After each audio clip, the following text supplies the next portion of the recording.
Good morning, everyone. Happy to see you back again to the second day of the WIRE conference.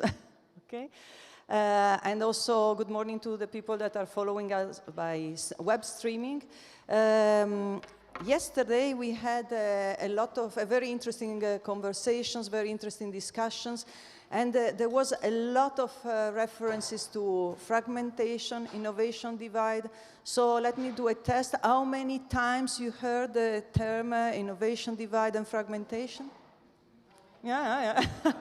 So people are really answering, very good. So it was just a joke, but indeed it was quite often mentioned. So with this morning session, we go a bit deep dive on that, and we will be discussing with very important panelists, very knowledgeable, two main aspects of that. First of all, how eventually we are measuring this divide, these disparities that we mentioned yesterday within EU, between member states, but also within member states. So there is an important tool, is the European Innovation Scoreboard and the Regional Innovation Scoreboard, and we will have colleagues and practitioners that are in fact developing and then using this scoreboard. And then the second aspect that is very important to discuss is how practitioners are using the scoreboard to develop their policies and which are the policies that have been developed in order to address this divide. So without further ado, let me introduce our panelists. So I start with my colleague Alexandr Hobza, called Sasha as well, for friends, Chief Economist and the Head of Unit of the Common R&I Strategy and Foresight Service at DG RTD of the European Commission. Amongst his duties, there is a coordination of the European Innovation Scoreboard and Regional Innovation Scoreboard. So welcome, Sasha. We have then Mathieu Dossineau, is correct? Yeah.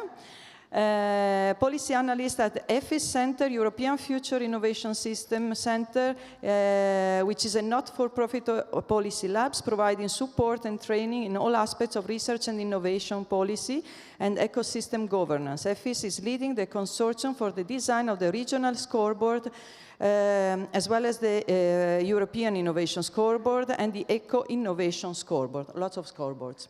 Correct? Good. Then we have David Uhlir, and then I put my glasses on because... David, please join the panel. Innovation Ecosystem Architect and Chief Strategy Officers at the South Moravian Innovation Center. The South Moravian Innovation Center is a regional innovation agency based in Brno, Czechia, that is funded by the regions of South Moravia, city of Brno, and 4 local universities, so the ecosystem we have been discussing yesterday.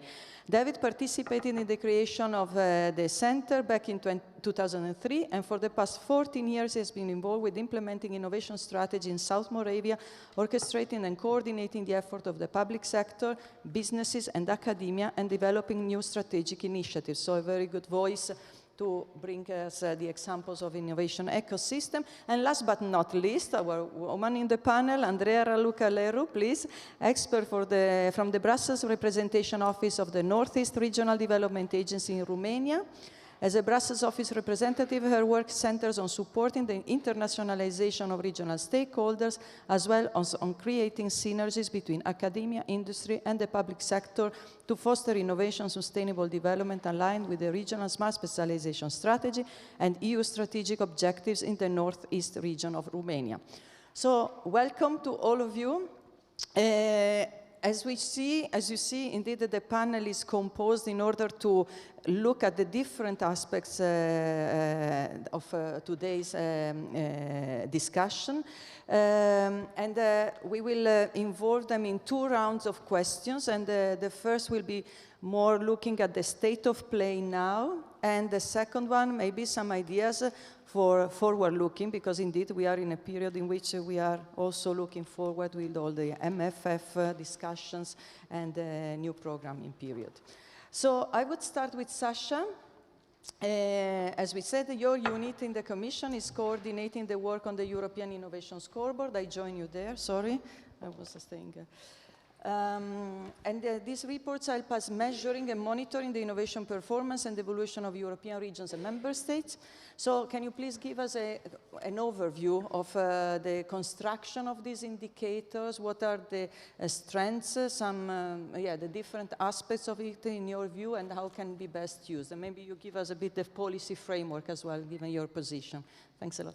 Okay, with pleasure. Thank you very much for the invitation to this great, conference and panel as well. So I'm the Chief Economist at DG Research and Innovation, and one of the key tasks of my team is to make sure that every year we produce the EIS, the European Innovation Scoreboard, and every second year it's smaller, or actually bigger, rather, Regional Innovation Scoreboard. Now, the history of these scoreboards goes quite back. I mean, we have had 20 years over which we have published these scoreboards, and they have evolved naturally over time, and I'll get to that in a second. But the main objective is, since we're talking about innovative performance in countries and in regions, to be able to measure, what we're talking about, right? So that's why we have put together this framework. Currently, for the countries, is based on 32 indicators. For regions, on somewhat less, because obviously not all indicators are available at regional level. And this allows us to basically see how countries, regions are doing, whether we're going in the right direction or not. But having said this, I immediately have to add some caveats. Clearly, basing only on quantitative indicators or a selection of quantitative indicators is not necessarily enough to get the full appreciation of where countries and regions stand, right? So we're the first ones to recognize that when you're using the scoreboard, you should look beyond, right? We see it as a first indication that somehow shows you what may be the weaknesses or strengths in a given country or region, which needs to be complemented with much kind of more insights, both based on quantitative indicators, but also qualitative intelligence. Right. So, following this kind of path, for example, we have, on the basis of the latest Regional Innovation Scoreboard, we've launched 17 case studies where we try to look at the situation in 17 of the 250-something regions in Europe to actually see whether the signals that we received from the Regional Innovation Scoreboard are correct ones. Right, and I think the results were encouraging. We had a workshop which took place a couple of weeks ago, where we had several of these regions also present and then discussing these results. And as I mentioned, I think we, on this basis, can conclude that the Regional Innovation Scoreboard is giving interesting and correct signals, but that they have to be developed and looked at much more closely. So, for example, based on these discussions, what we can see is that infrastructures are very important, right? Both physical infrastructures, but also infrastructures in terms of like platforms for cooperation and so on and so forth. This is something which is only marginally captured in the scoreboard. So one really needs to kind of go beyond and have a look. Another effect that is very important is cooperations between public and private sector, right? And there we do have indicators on collaborations, but again, one needs to kind of get a better understanding of how exactly they're working, in what direction or in what sense public sector is supporting performance of private sector in terms of innovative activities and so on and so forth. So this is to say we need to base on quantitative information, but we need to go further and enrich it with more insights.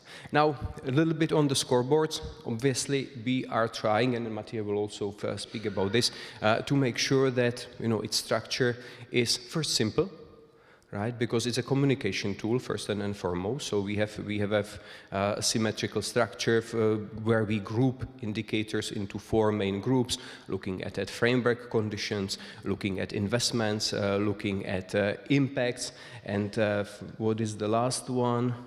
And also innovative activities, right? So we have these 4 directions or dimensions, which are then split into specific sub-dimensions. Now, all is somehow brought up together in the innovation index that you then see very much covered by the media. This is like this little cherry on the cake, but as I said, one needs to go beyond that. This is also the reason why we try to kind of take away emphasis on rankings between countries and also regions, and rather group them in performance groups. Because of course, on the one hand, it's positive to see that there is a lot of emphasis in media, and then whenever the EIS or RIS are published, you see a lot of articles around the whole of Europe, which is great. But of course, you don't want to have a discussion on like why my country is not like 12th but 13th, right? Because sometimes this is statistically insignificant. We really do want to launch discussions on, you know, why I am where I am in terms of general innovation performance and how we can improve that. So this is essentially you know, our approach to the scoreboard. I think it has been a very useful and successful tool. I mentioned the media coverage, but also there has been a lot of take-up of the scoreboard or the data sets by researchers. So we really do see a lot of demand, you know, for the data sets, and we see a lot of research papers which are based on these results. So I think we believe that overall this is a very useful tool for, well, policy discussions, but also for analytical work to understand better where we stand. No, thanks a lot, Sasha. And indeed, you gave a very nice view on how we have to look at the data, because and to the scoreboard. So it's not named and shamed. It's really, and I like data where I am and how I can improve it. So it's in this sense to be used. So thanks a lot for that. It gives a very nice policy view. I move to Mathieu. So Mathieu, EFIS of course provides to the client. Sorry, I was not using microphone well. So often are public authorities, evidence-based insights and analysis on the area of research and innovation. So the question is, okay, you work on the innovation scoreboard, so how you see the use in any type of analysis, and especially how do you complement it with other sources of data and information, or, for instance, platform implemented by the Commission or other quantitative data, so the complementarity parts? I had some slides, 3 slides, just to show, because we are talking about a tool, a scoreboard, and it can be like interesting. I have the comments. Thanks. So it's not only EFIS, it's a consortium designing the platform on behalf of the DG Research and Innovation. No? Okay. Yes. So the Regional Innovation Scoreboard is a subset of the European Innovation Scoreboard. It is updated. It will be updated, revised next year. I mean, like the Regional Innovation Scoreboard. So you can see an interesting European map at notch 2 level. You can see, and I'm not here like to present everything, but how it looks like. Huh? You have like indicators, you have trends, and the trend is really important. You can compare a region between themselves. And it is a last slide. You can compare, you can compare territories. And for instance, we chose to my colleague Lucien prepared this slide to show Budapest among, like compared to Hungary, and the trend for like the box 4 for the specific indicators. So this will be what we have now. I think it's really good entry point for policymakers. We may have some critics. We know it's not been years but decades. We know there is a big lack of data at regional level. And regions are really in demand of new data and reliable data to compare themselves with others. So just to complete, I spent like 9 years at the GRC in Seville, working on the launching, participating to the launching of Smart Specialism Strategy. I was mostly involved in the data related to policy making, especially synergies of fundings with Stairway to Excellence. I don't know if you remember this project funded by European Parliament. So yes, it's where I come from. Complementarity. Yes, it should be complemented. I have some ideas. Obviously, when you want to design a policy or strategy, the scoreboard is not enough. We saw yesterday with a very interesting presentation of Ron Moshma. This really indicators, and it could be like a nice complement to the scoreboard, the indicators provided yesterday, but taking alone, it could be misleading also. Juan Boschma, for instance, suggested like, maybe like some people understand that Extremadura, the poorest region in Europe, should follow the same path as Ile-de-France to get to the Ile-de-France level. So, which is not obviously the case and not possible because we are not talking about the same thing. I'm thinking about complementarity, a really good tool designed by the GRC, the Territorial Economic Data Viewer, which is gathering funding data coming from Horizon Europe and cohesion policies at regional level, plus with some other structural indicators. I'm thinking about Eurostat, of course. I'm thinking also, and I want it because I really like this data, the European Quality of Governance Index, designed by the University of Göteborg. And if you look at this index, you're going to see like a perfect correlation with the scoreboard, meaning the level of quality of governance is linked with the innovation performance.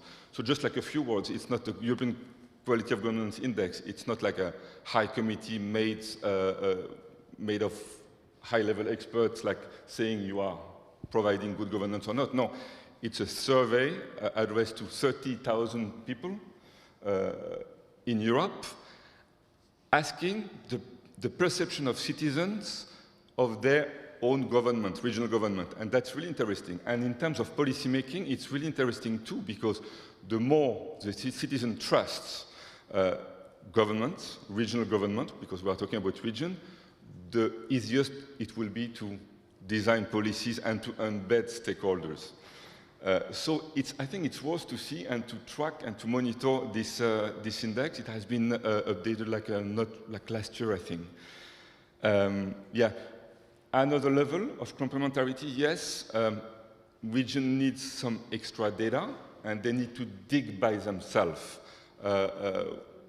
And the fantastic emergence, I would say, of LLM, large language model, ChatGPT, offer to regions to use AI, but not as a technology, but as a tool, to capture data at territorial level, to track to collect stakeholders' needs, to track early sign of impact of a policy or failure of a policy, to adopt corrective measures.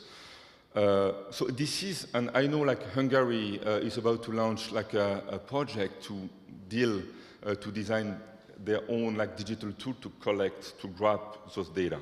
So it's like data scraping. I don't know if you've heard about that. So you capture all the data. As a citizen, as a user, we all leave trace on internet. So this data can be collected and can be used to better inform policy.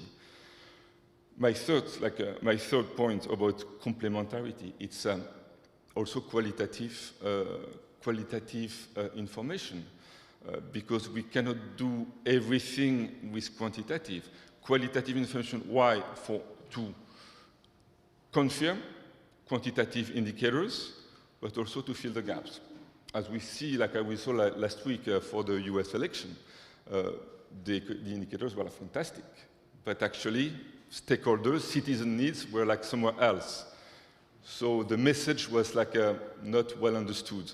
So I stress the importance also of qualitative information, completing the necessary quantitative information. Okay, and yeah, I think that's all. Very good. No, okay, thanks a lot. You have opened up another chapter, which is, okay, well, first of all, evidence-based is very important, the importance of data. Apparently, there are a lot around that can be complemented, and the regions can use that for their policy analysis. But then this gives us the good link to the next speaker, and in fact, you are representative of a region. So you heard about, and you know European Innovation Scoreboard and the Regional Innovation Scoreboard, how this helps you in your policy making. So this is the first part, as a first reaction to what you heard now. But then let's move to the policy initiatives in your regions, and also to support and the ecosystem, and to make them interlinked and interconnect actors, and interlinked also to the Europeans. In what are the policy initiatives that you have been put in place? I heard good things about the Innovate initiative and also the semiconductor initiative. Maybe you want to say a few words, but please add to others as well, because I know you have many, but you don't have all the morning, of course. Please. Okay, thank you, and thanks for having me here. It's a pleasure being in such a great panel. How we work with the Innovation Scoreboard? Well, if we are scoring well, we do lots of PR. If we are not scoring well, we don't say anything, right? That's the simple answer. No, but apart from the joke, I think it's pretty much the way that Sasha described it, right? The quantitative data, we look at it carefully and we try to see what's behind it. We look at trends because that's more interesting than the status quo. And of course, the quantitative data tells us about the past, while our job is to identify and unlock new opportunities for the future. And for that, we need to be out in the field and talk to people, identify the potential leaders, and build coalitions around them. That's what we are doing, and that's what we've been trying to do for the past 20 years.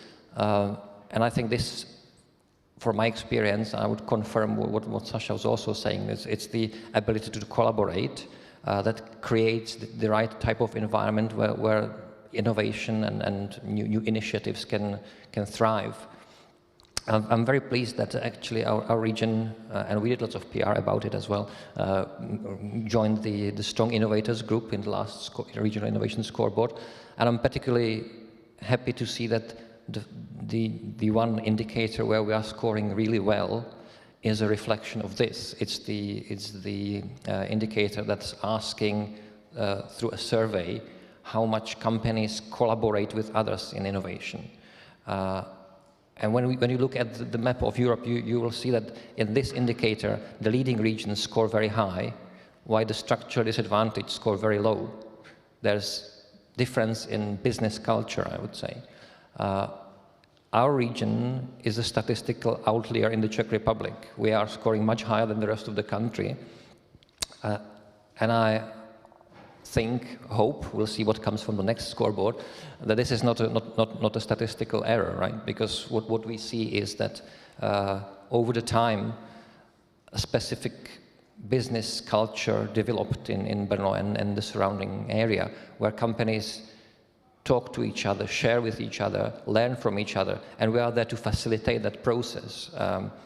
So it's exactly about creating this kind of platform that is neutral, that has no hidden agenda, that the players can trust and turn to if they have a specific need, and know that we will deliver something that addresses their issue, their problem. So I think this is really ultimately where the policy making can be the most useful, being the facilitator that's not doesn't have a hidden agenda.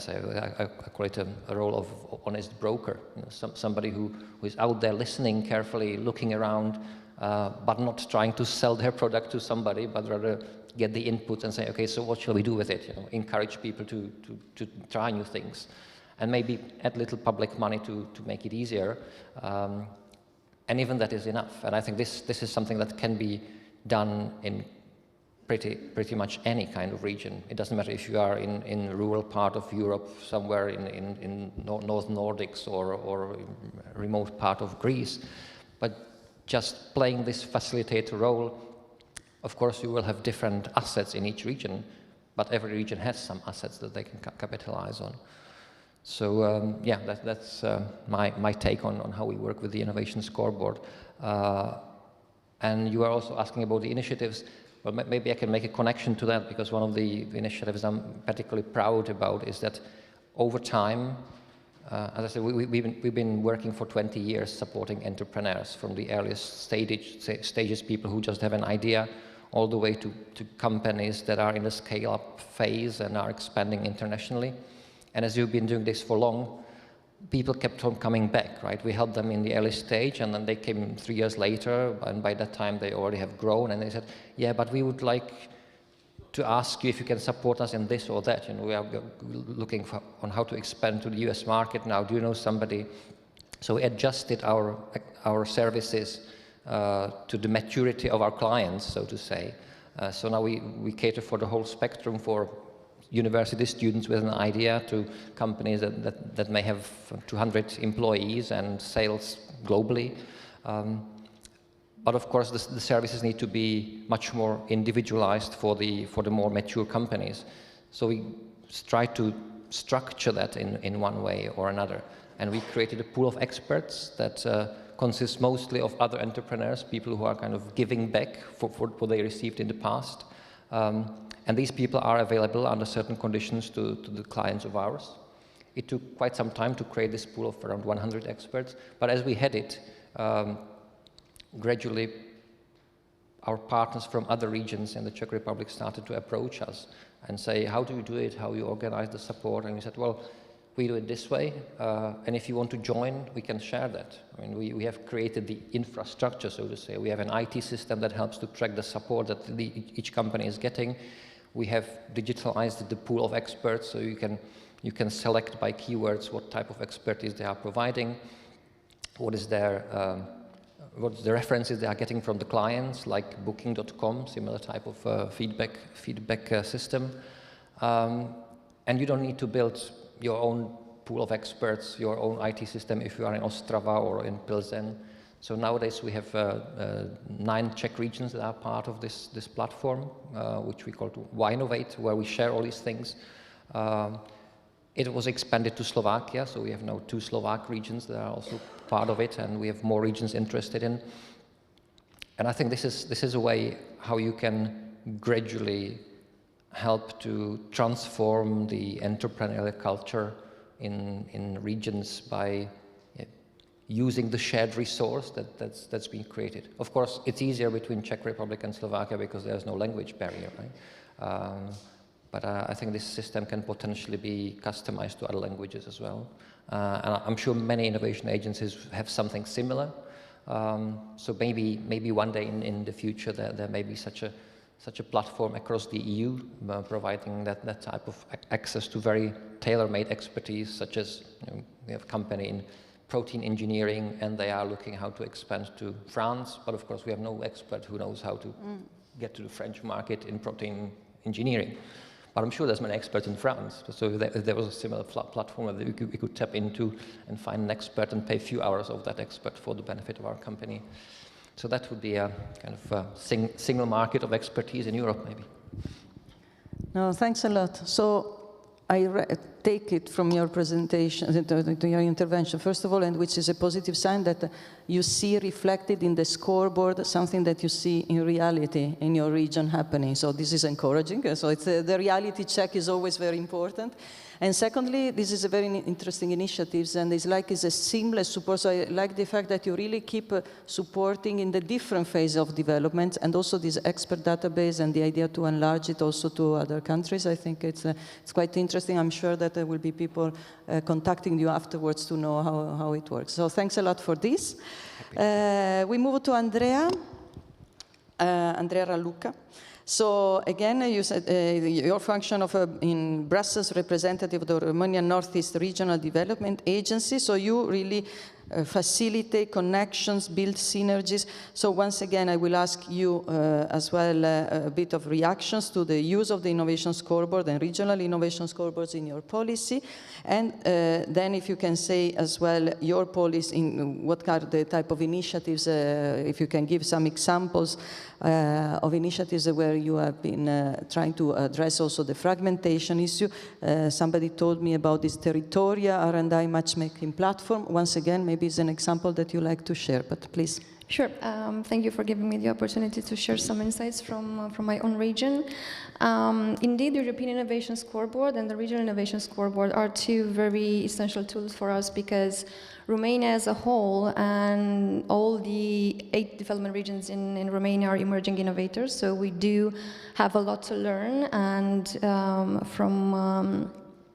from the conclusions of the scoreboards. So first of all, these are essential tools that help us diagnose and X-ray our region to exactly identify what the challenges and what the strengths are. And it provides a data-driven approach, an empirical foundation for our long-term strategies. So these scoreboards, going through these extensive analysis, it gives us the opportunity to compare ourselves with the more performing regions against indicators such as R&D investment, SME innovation, knowledge-intensive employment, and see exactly where we are lacking and where we need to focus our efforts. Nonetheless, these are essential tools that can help us in a lot of ways, but I would like to mention 4 of them. So first of all, it allows us to set our priorities straight, if I can say so. Because these scoreboards allows us to set some clear and measurable priorities, in the sense that if we notice underperformance in R&D investment, then that means that there has to be more local funding mechanism implemented, or I don't know, maybe more partnerships with higher education institutions. So it really shows us where we need to shift our focus, especially towards the more, to the areas with the higher potential for investment. In practicality, we have done so.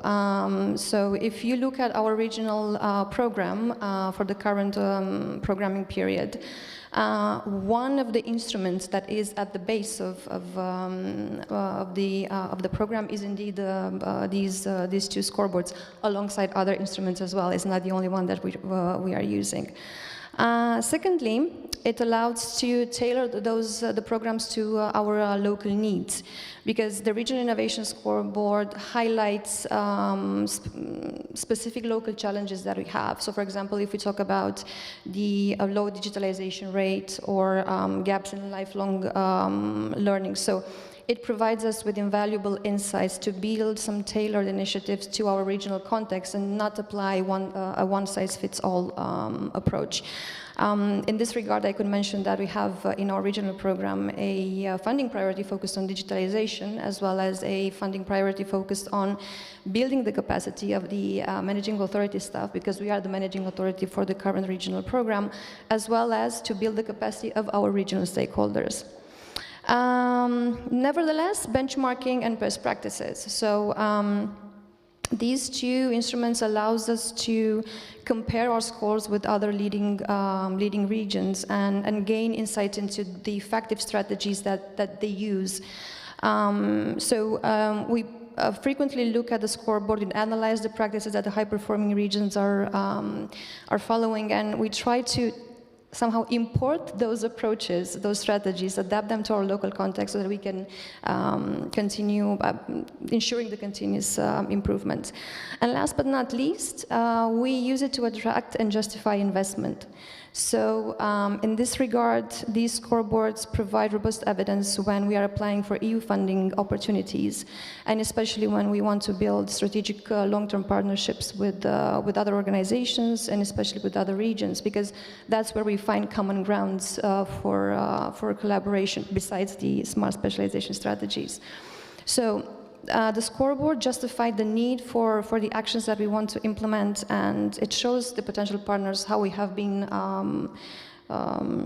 progressing over time. Now, if we talk about innovation policy initiatives, yes, we have many that I could speak about, but yes, I will focus on the territorial research and innovation matchmaking platform. This has come as a result of a Horizon 2020 project that was implemented between 2019 and 2022. And it's a project that was focusing on implementing responsible research and innovation involving local actors within these research and innovation activities. It has been implemented by a consortium of 13 partners from Italy, France, Belgium, Greece, Romania, Norway, and Denmark, and Bulgaria. And in the northeastern region of Romania, this matchmaking platform has been first piloted in 2 micro-regions in the mountainous area. But from May 2022, it has been open for the entire region and for the all smart specialization domains of our region. And what is actually Territoria? Territoria is a brokerage platform, right? It's an interactive map of RDI service suppliers, because we want to bring together the demand and the offer for research, development, and innovation services in our region. We want to put both sides at the same table so that they discuss about their needs and what the other side can offer, so that services such as studies, feasibility studies, technical, economic analysis, product or service testing, marketing services, certification of services can be actually implemented. The last number of entities that I know that have registered on the matchmaking platform is 27, but I have to admit this is not necessarily an updated number. And I would like to also talk a bit about another innovation policy initiative, which takes me back to our regional program, because that's also, it is a programming instrument, but it's also a policy trendsetter for the region, if I can say so. And this, the regional program is implemented with the RDF funding, and it's matching the RIS3 strategy within the region. And it covers the, and we're also obviously using the scoreboards to cover the entire build actionable results to cover the entire innovation value chain. So I'm referring here to investment in research infrastructures and services. We also have a research valorization program. We also have knowledge transfer vouchers, proof of concept, minimal viable product, and many, many other investment programs also dedicated to clusters development. So this is a very short snapshot of how these scoreboards can actually help us. All right. Well, short but very rich indeed. Thanks a lot, Andrea. And I liked, okay, first of all, you mentioned important things about what you get from the innovation scoreboard, which is very important. So how from there you see how to set the priorities. My coach always say, you build on your strengths. So this is what you identify your strengths to build on that. Tailor-made initiatives linked to that, also where to target the funding, benchmarking, and also how to find the similar regions to which you can build partnerships. So I think Sasha, and we can be very happy that the scoreboard and Mathieu as well is very well used in this sense.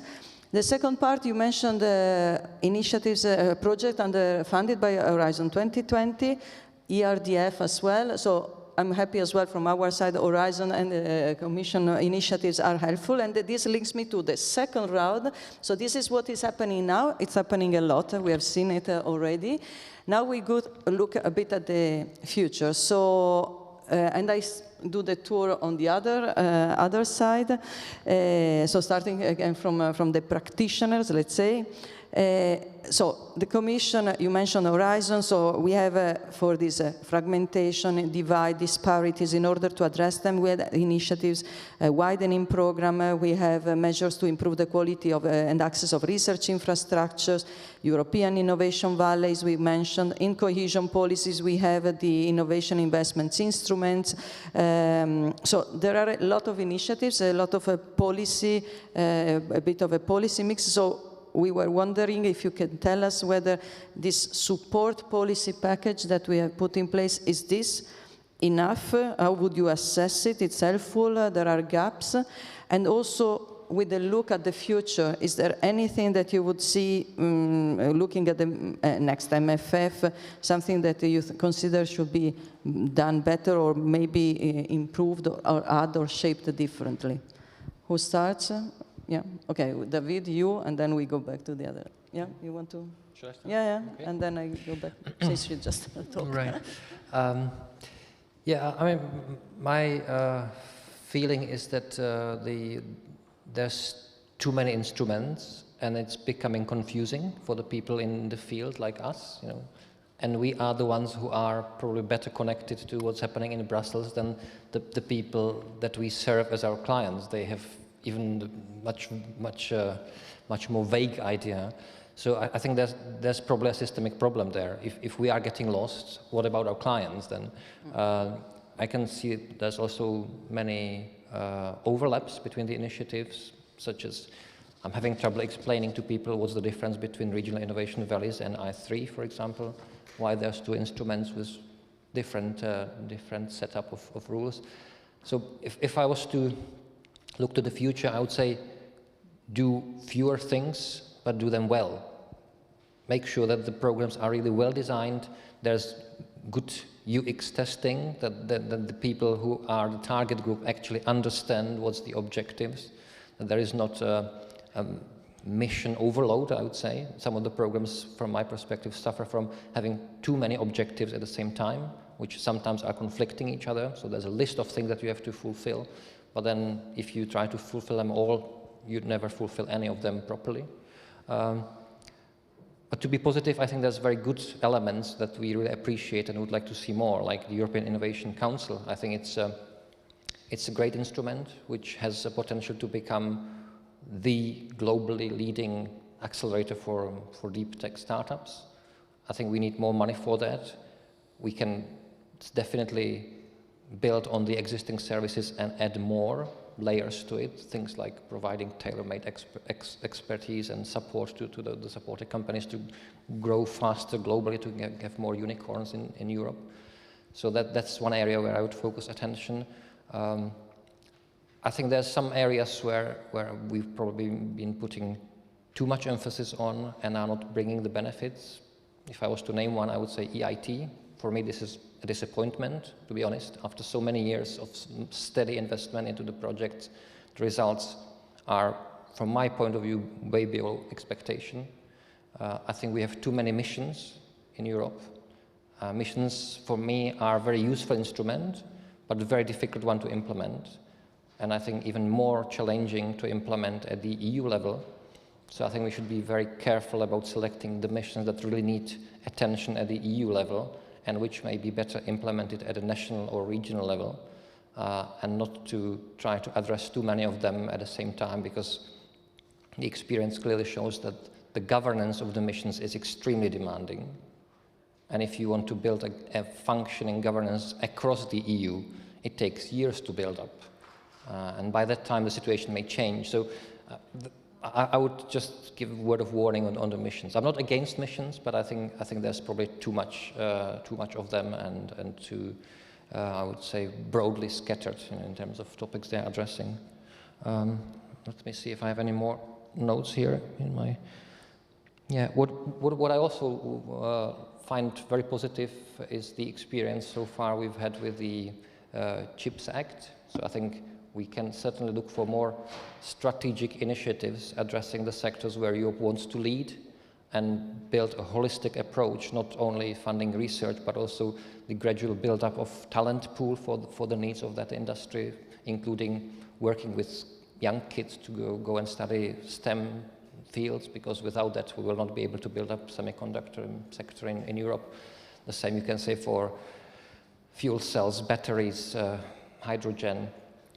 I'm not saying that these should be exactly the topics, but I think if you select 3, 4 for Europe where we really want to have a global relevance and build these strategic coalitions and long-term funding for those, without prescribing what exactly should be researched. I mean, I think it's important to leave this open-ended and ask the industry where the new opportunities should be. I think that this can take us further. So that's one area where I would recommend we focus more on and invest more in.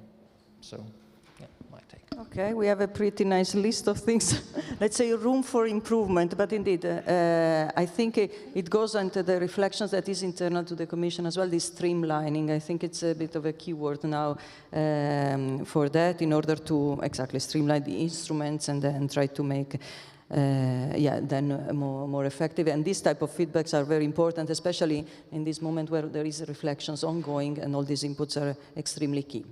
Andreea-Raluca, please. Yes. So I'm bringing a couple of improvement ideas as well. Indeed, these support policy packages that exist out there, they have been helpful for a region. But there are some gaps, there are some areas where that can be improved, and what I'm going to say now is purely from our own experience.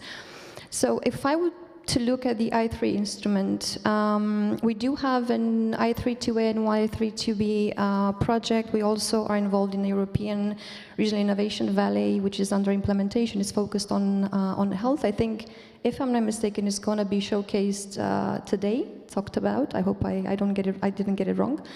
And we continuously put efforts into applying to I3 calls, either for ourselves or just by issuing letters of support for our regional stakeholders.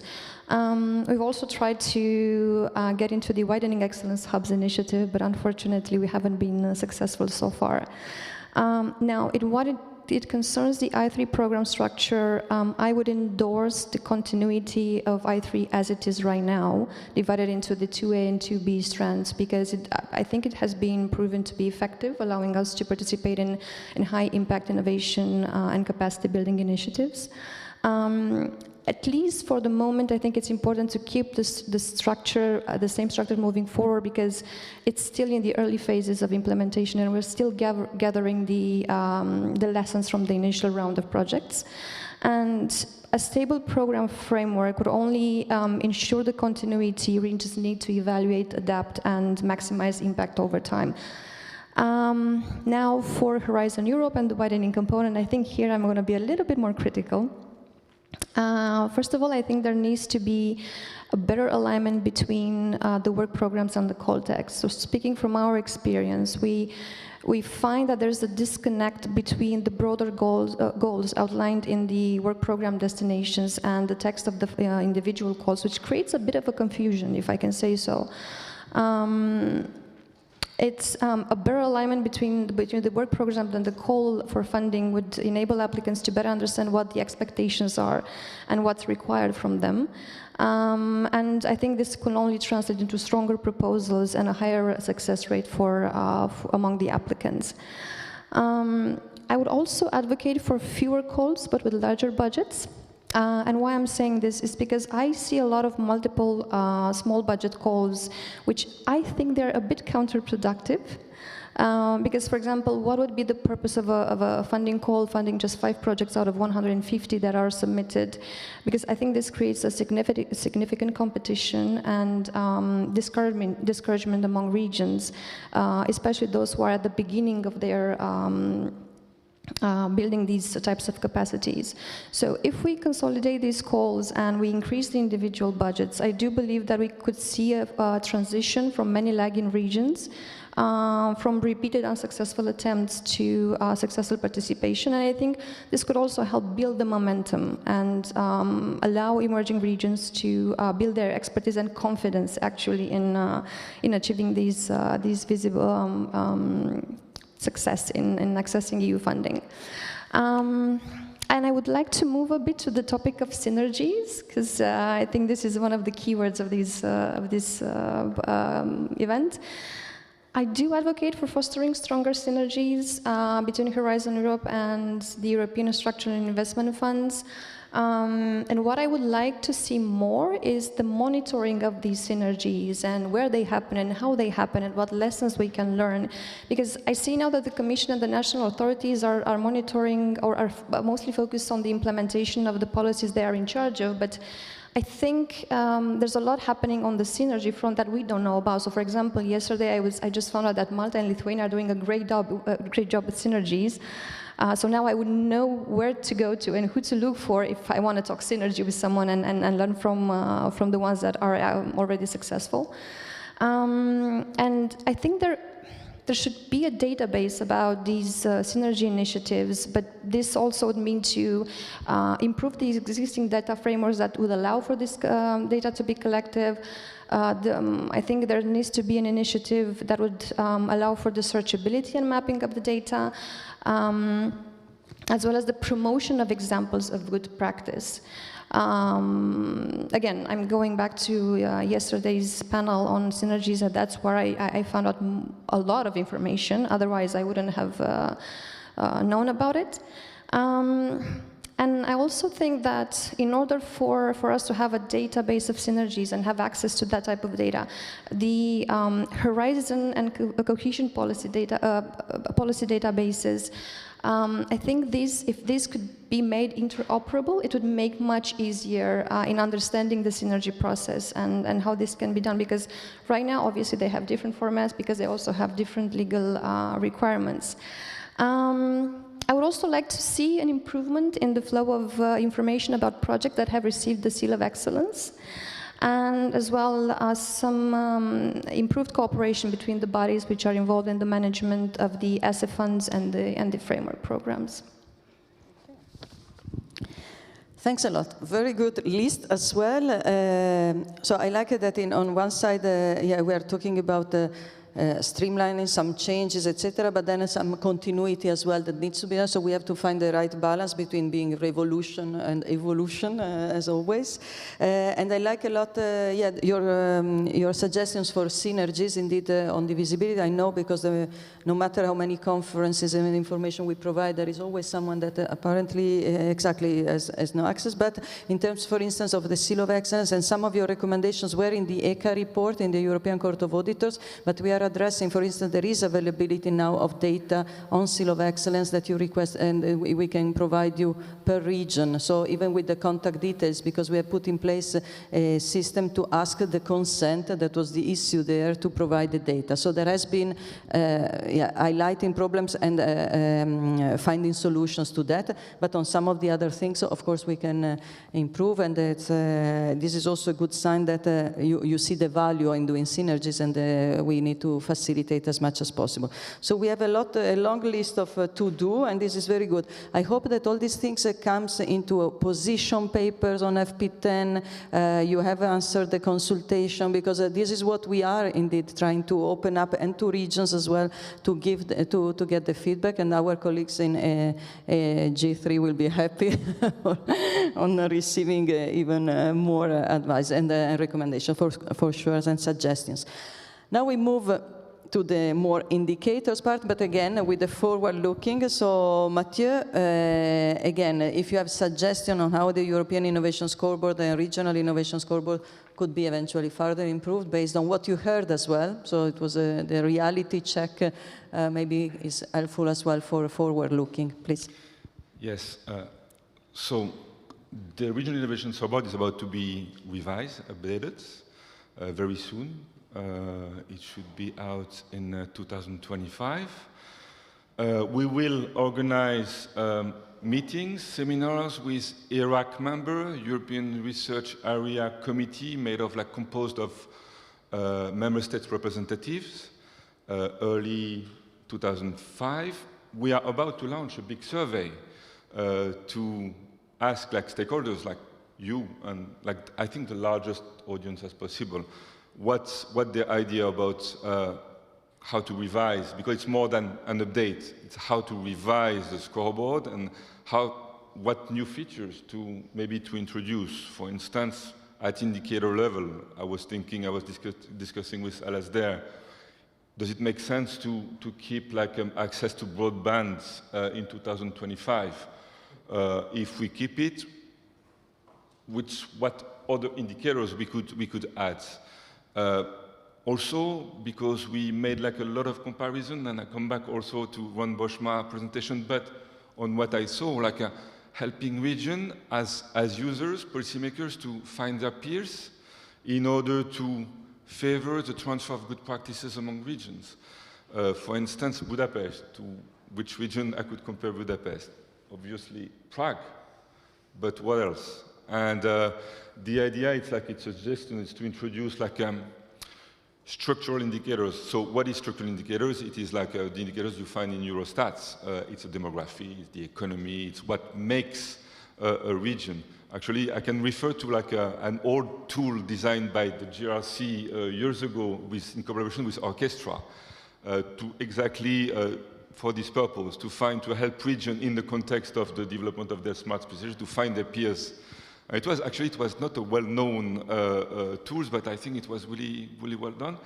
And I think it could be introduced in the next version of of the scoreboard. Another thing is like we are having indicators at notch 2 level, and I find sometimes too high, especially like I do live in Seville in Andalusia. I don't know if it's particular to Andalusia, but Andalusia it's as big as Portugal. There is nothing, and when we are talking about smart expression and regional policy, we are talking about place-based and ecosystem. I can tell you the ecosystem of Seville, it's totally different of the ecosystem of Malaga, of Almeria, of Cadix. But we have indicators at notch 2, it's like a size of a country. So ideally, but again, it's like a wishful thinking. Ideally, like notch 3 would be great.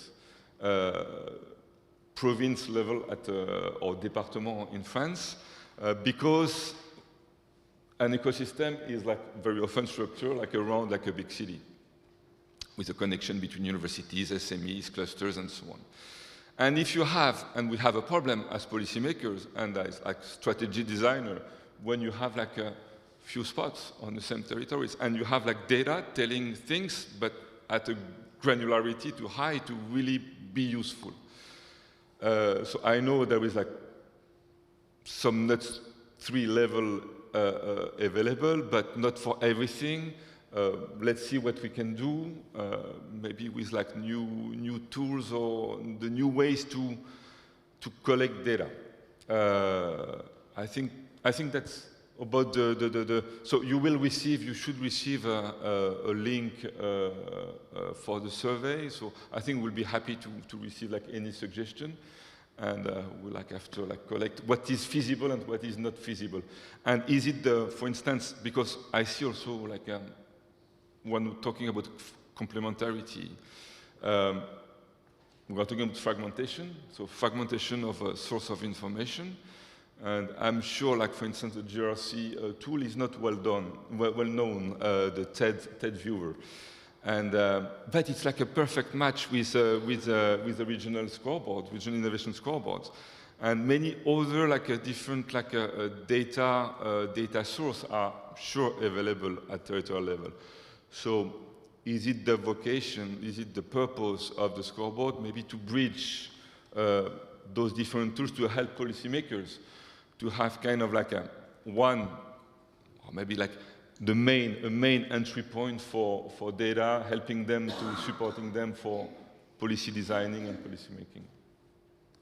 Okay, thanks a lot. Now there is I saw Sasha becoming whiter while you were talking on these ideas for improvement. So to Sasha, first of all, exactly, you heard as well some of the suggestions. You heard also the other speakers, maybe some reflections on that. But also I would like to grasp on your experience as you have been contributing to Draghi's report. So we have a very important person here. What is your view after having heard all this on how the European innovation policy might evolve in order to support bridging the innovation gap we have been talking to? So a bit of a general consideration and feedback as well for the ideas of Mathieu. Thank you. Okay, there is a lot of material to chew on. That's true. Now, it's very encouraging also to hear what's happening in the regions, and that you actually do find the scoreboard or scoreboards useful. I mean, as I mentioned at the beginning, I mean, one should see the scoreboards as a kind of starting point for reflections. So it's not necessarily I'm scoring low on this indicator, so I have to boost it. I mean, we all know the moment an indicator becomes a target, then it's useless, right? It biases policies and so on and so forth. But having a set of indicators which are somehow comprehensive and then make sense as a whole, I think it's very valuable. And this is the idea behind the scoreboard. Now, as was mentioned, we do try to keep it up to date. So we do know that the world around us is changing, policy objectives are changing, and then obviously our tools have to somehow correspond to that. This is also the reason why Mathieu mentioned we will be doing a revision of the scoreboard. I think it will not be revolution, as you said. It's more evolution. It's more evolution, since we believe that what we have currently does make sense. At the same time, as I said, things are changing. Mathieu was referring to broadband. So, I mean, the whole digital world is evolving very, very fast. Now, maybe broadband is not the best indicator to show where we are. At the same time, one needs to have kind of good or even better alternatives, right? And then there the collection of data is usually a very tough nut to crack. So we will be looking into other possibilities, how to reflect the move to AI, all the cloud computing services. So these are just examples which one would ideally want to capture. Now, of course, the question is whether we will find good indicators enough to do this, because even at the nuts too, it's difficult to get the full coverage. You probably know some countries are represented at nuts 1, at the country level. So there are important constraints that we have to face. But within these constraints, we want to go further. Other elements that we are kind of thinking one could or should reflect is, the ubiquitous talk about resilience of the EU economy as a whole, but also the innovation ecosystems, our dependence on certain technologies, and also David was referring to this. Again, trying to see where we stand in terms of them, and incorporating in one way or another in the scoreboard. Now, of course, scoreboard is limited. We have just certain number of indicators. You don't want to go into 100 or more indicators, because then it becomes intractable. But that's why we also have all these supporting structural indicators that we're using.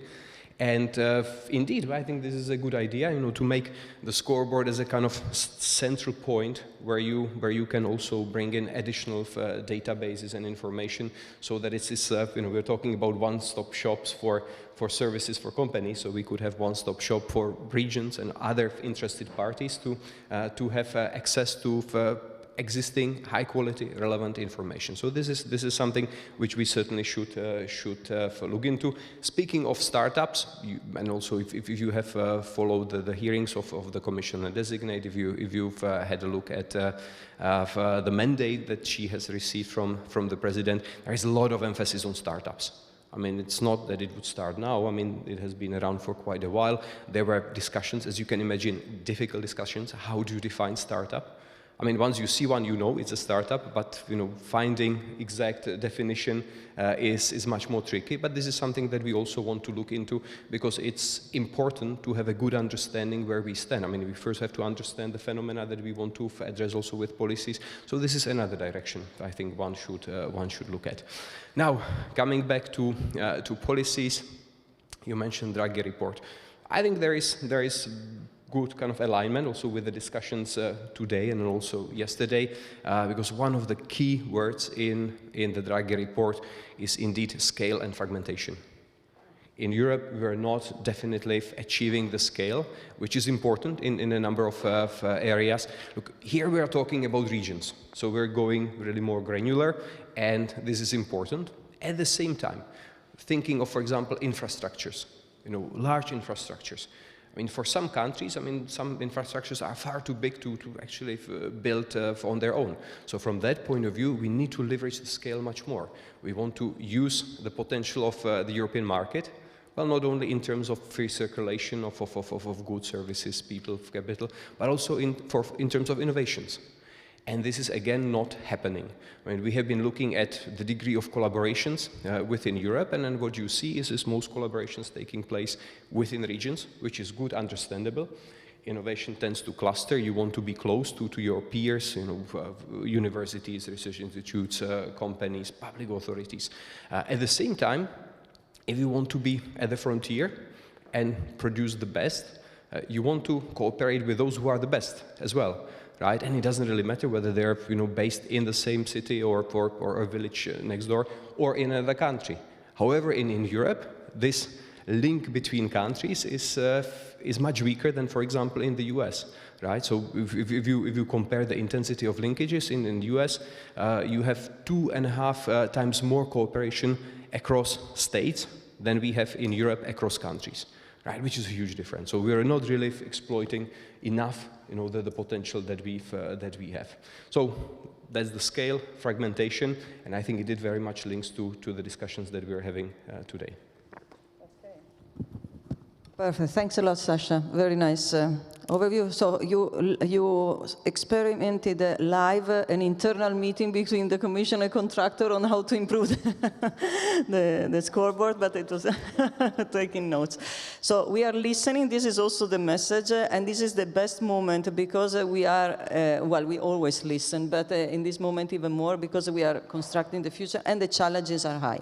I see someone really, and it's the right moment for questions, someone who wants to come in with questions, and this was foreseen. We have a few minutes, but I think it's worth gathering 2-3 questions if it's possible. So if someone can provide the gentleman with the microphone.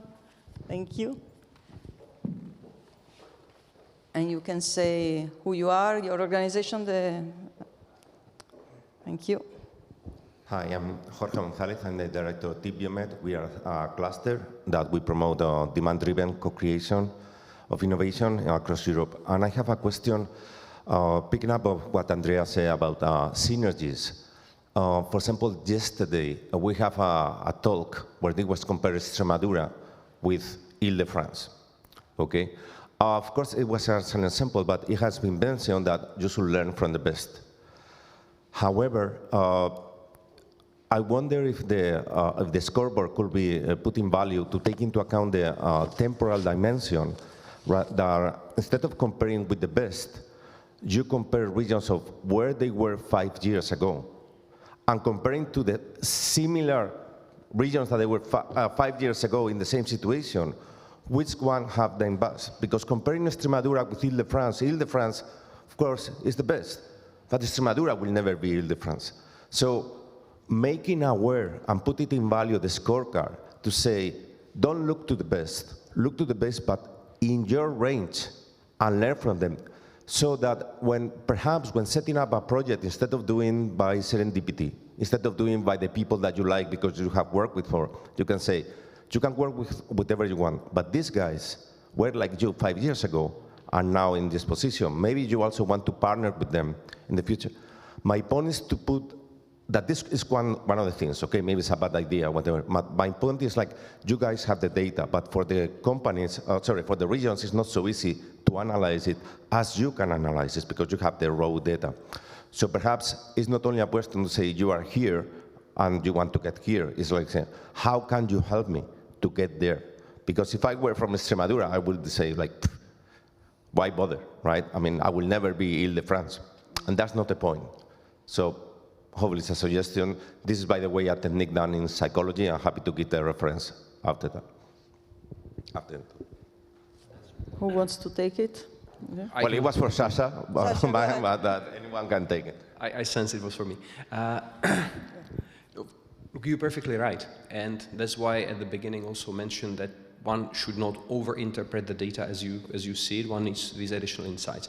And I also refer to the 17 studies which we launched basically last year, trying to look at the selection of regions coming from the best performers to the emerging innovators.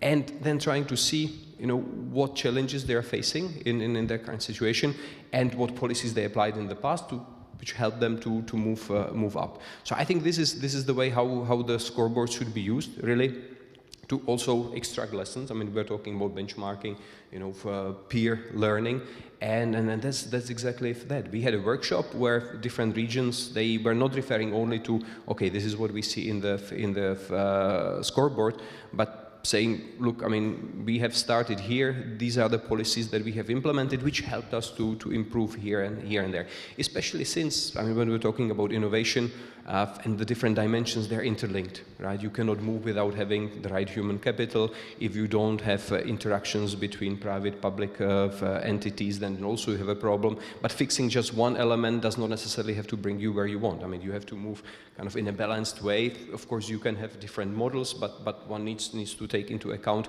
these synergies, but in the broader sense, in terms of interactions between different parts of the ecosystem. So I think this is in a way how one should approach. Scoreboards can help as a starting point or as a framework for discussion, but one obviously needs more. We've been trying to do this. By all means, please do have a look at our website where the 17 case studies are published. Also, one can play with the scoreboards and then look at different dimensions and so on and so forth. But in any case, we would be happy to follow up on this if you're interested. Right, we'll follow up. And just to complement, of course, before, in the meanwhile, that also the European Innovation Scoreboard, also regional in a sense, is used also as one of the basis for analysis for the European semester. Semester is not at regional level, but where there are member states with a strong regional structure, of course, these are also information that we analyze in the European semester. And in the European semester, we make recommendations on how improve based also not only on these indicators, but the full analysis we do, but also it's part of what we look at. So we have another request for a question, and this is Svet, Committee of the Regions. Yeah, Committee of the Regions, Svet Andreev. Very quickly, very rich panel without questions. We have been also on board for many years on both scoreboards. There is also the Industrial Innovation Scoreboard produced at DG R&I, also that traces the industries. My question is more of a suggestion. What I see that with all these scoreboards is that it helps us a lot in policy making, both the European Commission, but also the other institutions. We have also the clusters at DG GROW. My suggestion is maybe to turn a little bit to the researchers and the research programs, because now we have the European Innovation Council and we have the ambitions to catch up with the competitiveness.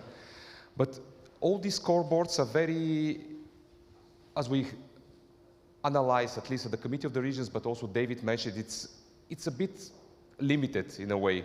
But we have also excellent economic and economic geographers. We have excellent researchers in Europe.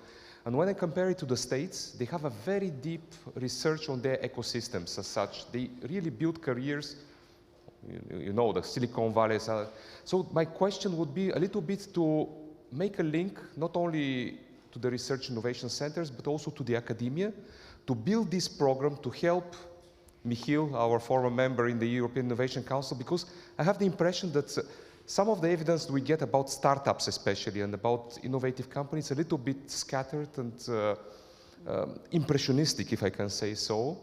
We need a more solid and comprehensive research also in academia. At least it's a suggestion how to outgrow our innovation scoreboards to become part of a more comprehensive research program, at least which I'm not aware of yet. All right. Thank you, Svet. Any reaction, or we take note, and any reactions on the links with the other scoreboards? If I can build on what you said, because I have also taken a few notes on what I think could be improved in the future in the innovation scoreboard, and I think that's where Svet is indicating in that direction. Perhaps some thematic analysis would also be useful, especially along value chains. You know. And again, I take the semiconductor case, which is probably more advanced than the others. Just the fact that you map it out and you make it public, that creates lots of interesting interactions, because people suddenly start to see, okay, so this is what ST Micro is doing, this is what Intel is planning, maybe we should talk to them because there's some opportunities for collaboration. So especially for the strategic sectors, I think it would be nice also for us down in the regions and the national level to see what is the backbone of that sector in Europe. Yeah, hope I'm not misinterpreting what Svet wanted to say. Maybe just to add, I agree. I mean, we need more work.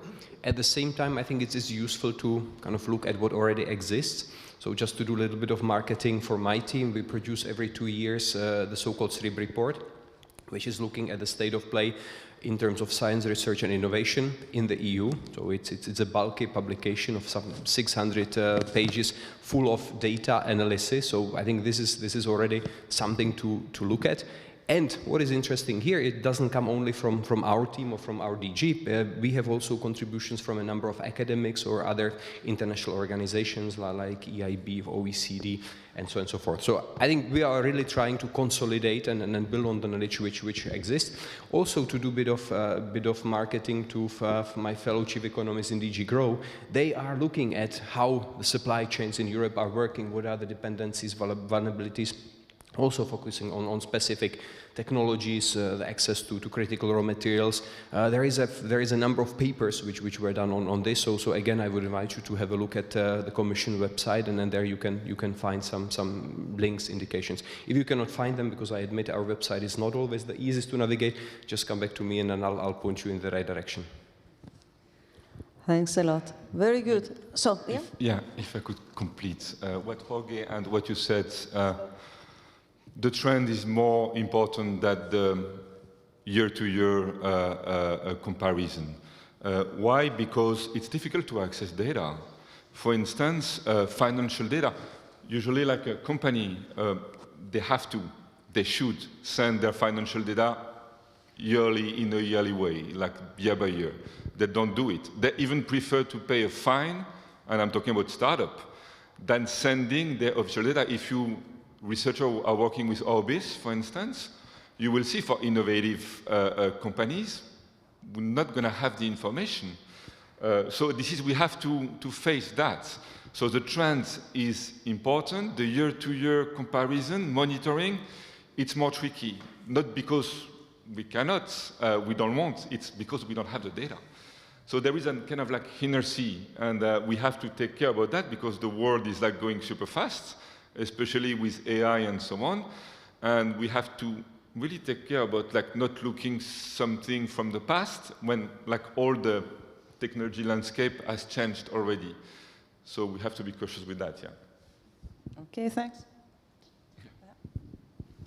Don't want to take too much time, but I want to get back to what Jorge said. I think something that he said opened a Pandora box for me, because I forgot to mention during me answering the questions, is he was mentioning that it is difficult for regions to analyze and look at the indicators. And I have to say that sometimes we have difficulty in understanding how we got to those measurements, because those indicators in the scoreboards are somehow presented, described, but we don't actually understand how they were measured behind. So is there an option to, I don't know, find more in-depth information on the actual analysis and how you get to those numbers? Because I have to, sometimes we're baffled a bit about some of the value of some indicators, because we're doing at regional level a lot of efforts.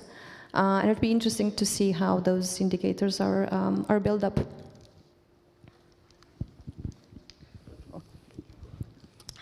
I think it's a question to the two of us jointly. Now, the scoreboard, it's a tool which basically builds on existing data. So we do not create data. Right, so in terms of understanding what this particular indicator means, I mean, we put together all the documentation so that is available, but then ideally one should also, go to the source if you have some doubts about the original data, the source data. At the same time, in order to make the scoreboard, we have to transform the data.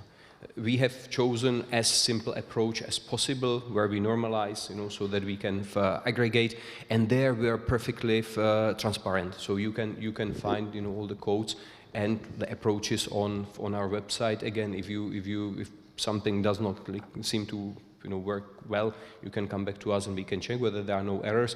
It sometimes happens when we publish, we get such questions and then we make corrections. But the philosophy is to be as transparent as possible, show all what we do in terms of the data, so that there were no doubts coming from that side.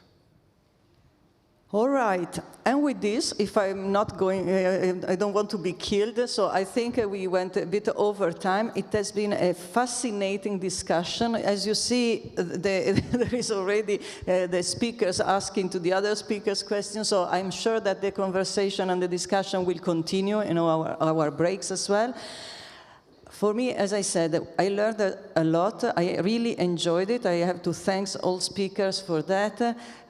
Thanks also the audience for the interactions. I wanted to ask you a last word, but I think already you said so much that it's also difficult to summarize, and we got so many good messages. For me, just to conclude quickly, first of all, there is a lot of efforts made in order to make available data. There is a lot of evidence as well, a lot of efforts to interpret, and I'm very happy that all these efforts is taken up, and this is useful for regions. And also thanks a lot for all the comments you made, because we are looking forward, we want to improve, we want to deliver services and support for important challenges. As you say, fragmentation and scale are key, and it's very important that we tackle them all together. So it's really a common effort. So I thank you very much for all your intervention, for your attention. Please stay with us. We will have answers to further questions. Regional innovation valleys will be discussed in the next session as well. Hate reports, so many of the things that you started hearing here, you will be seeing reflected as well in the next sessions. So thanks a lot again, and I think we go on with the program. Thank you.